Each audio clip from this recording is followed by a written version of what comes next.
You're listening to Skeptoid. I'm Brian Dunning from Skeptoid.com. The episodes that changed my mind, Part 1. Perhaps the most common question I get when I'm having a conversation with someone and explaining what I do for a living is which topics I've covered that surprised me the most. Generally, when someone asks me this, what they're really looking for are the times when I did a show about some paranormal or supernatural thing, and I went in with a cynical, materialistic attitude that it would all turn out to be fake or a hoax.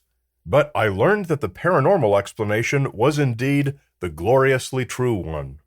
Well, that's never happened because in all the research and study done over the millennia by all the humans who have ever lived, we've still never yet been forced to throw in the towel and admit the reality of magic. So while today's episode might disappoint those hoping to hear that Brian's mighty skepticism was defeated by some supernatural entity, it will be appreciated by those of you who are more interested in a peek into how and when my brain has failed just like everyone else's. We've done a few of these episodes in the past, most recently back in 2017 with episode number 575. And that's a long time ago, and a lot of episodes under the bridge, so it's high time we give it another go. Here are the episodes I was most wrong about, going in and before I did the research, since 2017. Episode number 592, Alert 747, The Vela Incident.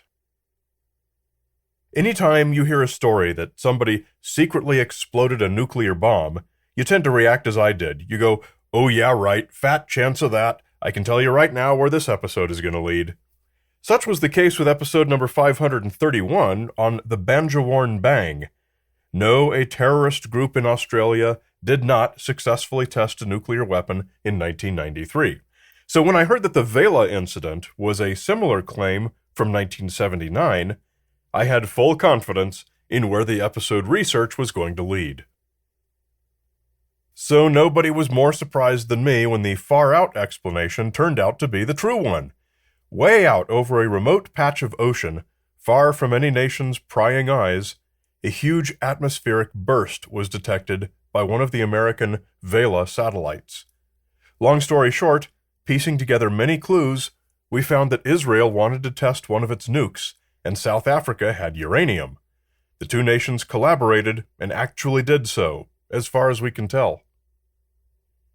After the episode, I even heard from a handful of former national security professionals from various nations who confirmed that it's kind of an open secret.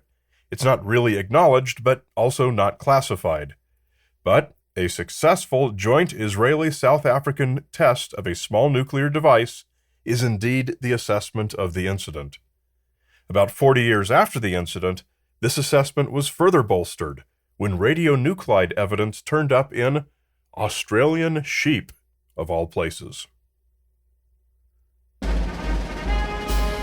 Episode number 630, The Apes Who Learned Sign Language. Of course, I'd grown up knowing all about Koko, the gorilla who could communicate using sign language, and I'd heard that there were a handful of others, a chimp here or there. It had always seemed perfectly plausible to me, and in fact I'd never taken a moment to doubt that it was perfectly true. I did wonder why every ape didn't know sign language, but since I never sat down to dedicate any time thinking about it, I never put the two things together and thus never happened to think skeptically about it. When I started the episode, I honestly expected it was going to be a cool general science episode about how Koko and the others learned these tasks, and about how cool the animal kingdom is. So nobody was more surprised than me to find that the entire thing was bogus. Not a primatologist or a linguist in the world, outside of the labs of the apes in question, bought into the sign language claims. Turns out the entire phenomenon was due to self-deception on the part of the researchers, who wishful thinkinged themselves into over-interpreting the apes' responses.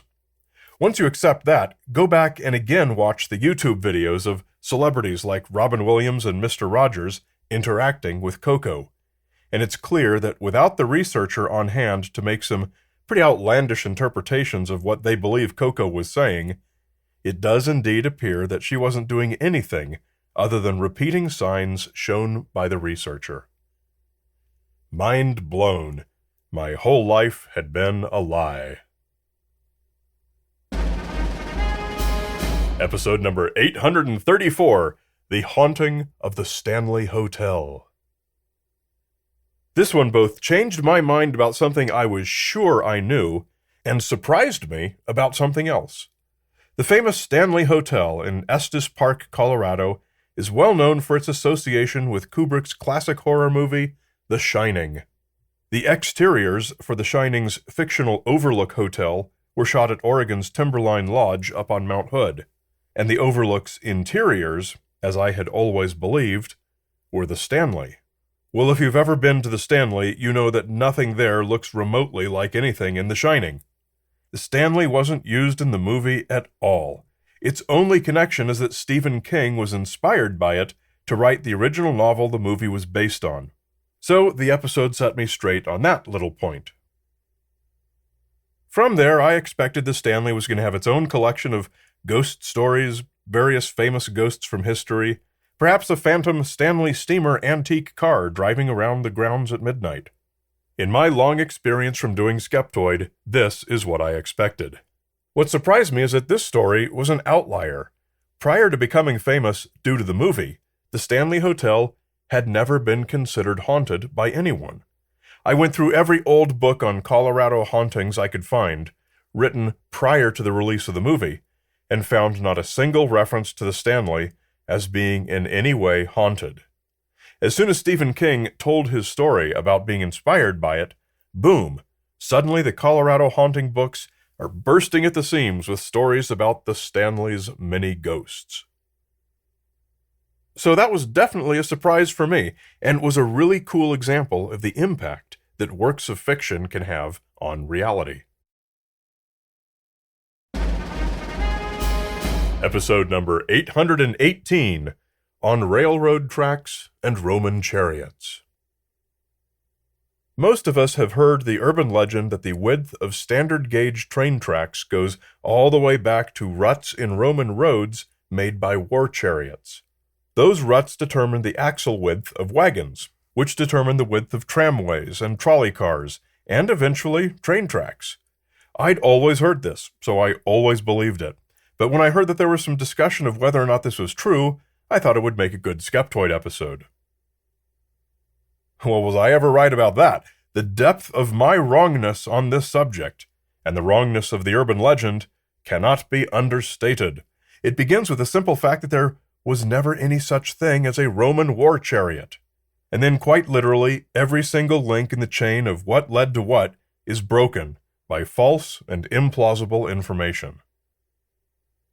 So I've got to say I was surprised by that one. And even more so, once I actually sat down to do the research, it turned out that there was already a pretty sizable body of work out there already making exactly the same findings, and I'd never happened to come across any of it before. Episode number 723, Draining the Holy Grail. Where did the story of the Holy Grail come from? Well, of course I'd seen the Monty Python movie, but I didn't think it was that. I assumed the Holy Grail was in the Bible, no doubt in that scene where Jesus is bleeding on the cross and someone catches the blood in the cup. But then I have never been known for my Bible scholarship. After the episode came out, I was at a restaurant with a big group of friends, and I went around the table and asked everyone where they thought the Holy Grail story was from. Most had no idea, and most guessed it had to be from the Bible. Not a single person was right. So I felt a little less ignorant after finding that I was not alone in learning that the Holy Grail comes not from Christianity at all, and that Monty Python was actually closer to being correct. The Holy Grail came from fiction writers, specifically French authors expanding upon the body of the work about King Arthur. It is an Arthurian plot device, and nothing at all to do with Christianity. And it's always worth pointing out that Monty Python was also more historically accurate than the Bible about how many messiahs there were running around the Middle East in Roman times, as depicted in their movie, Life of Brian. Episode number 824, Demystifying the Winchester Mystery House. I wanted to close with this episode, not only because it was the biggest surprise for me, but because I also consider it to be among the very best Skeptoid episodes ever produced. It's about the Winchester Mystery House, an enormous rambling house in California built by the heir to the Winchester Rifles fortune, Sarah Winchester, who always went by Sally. If you haven't heard the episode, you really should listen to it next, like right now. Search your podcast player for Skeptoid Winchester, and it will pop right up. The house is said to have been built because Sally was tormented by the spirits of all those killed by Winchester rifles, and she made the house so huge and confusing to confound the vengeful spirits. I had always believed this was her motivation, as I'd always been taught, and as many sources still report today. But what I learned in the episode is that this belief about her couldn't possibly have been more wrong. There is no evidence that she ever had any remote interest in ghosts or the paranormal, and the reason the house is so big and rambling is much more practical. She wanted to keep as many people employed as possible during a painful economic downturn. There are a lot of other things about Sally, too, all talked about in the episode, that make her perhaps one of the most admirable characters in early California history. Every Californian, at least, owes it to themselves to learn more about who she really was.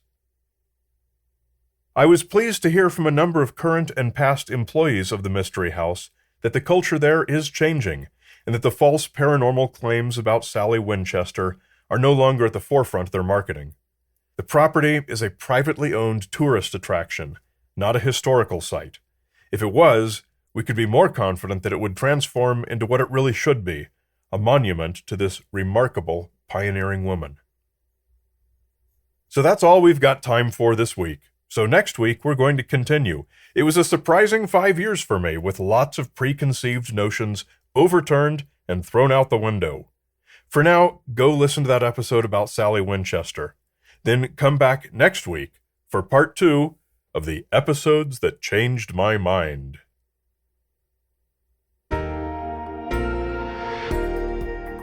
A great big Skeptoid shout-out to premium supporters Katie Jacobs, Clan Frame, Mark Jansen, and Evan Webb. Skeptoid exists only because of the generous support from such members who keep us going with monthly micropayments, a charitable deduction for U.S. taxpayers. And get the Skeptoid books. They make great bathroom reading, and they're awesome gifts for people who don't listen to podcasts. And that's still most people. Get them in our online store at skeptoid.com/store.